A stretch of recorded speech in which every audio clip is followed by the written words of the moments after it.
ప్రియమైన సోదరులారా, ప్రయాణ గ్రంథములో 20వ అధ్యాయంలో మరి 27వ వచనం మనం చూస్తే, నిషిద్ధమైనది, అసహ్యమైనది, అబద్ధమైన దానిని జరిగించువారు ఎవరు కూడా పరలోకంలో ప్రవేశించరని మాటలు ఉన్నాయి.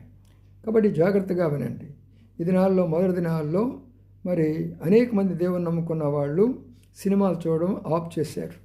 అందుకని శైతాను తెలివిగా టీవీలలో పెట్టించేసి టీవీల్లో సినిమాలు అదే క్రైస్తవులు అదే విశ్వాసం చూడడం మొదలుపెట్టారు.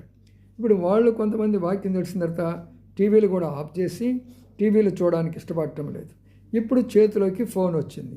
ఆ ఫోన్ ద్వారా ఆ సినిమాలు, ఆ షార్ట్ ఫిల్ము, అసహ్యమైనవి, అబద్ధమైనటువంటివి, మరి అనేకమైనటువంటి యొక్క మరి చెడు అంతలో మనం చూస్తూ ఉంటున్నాం.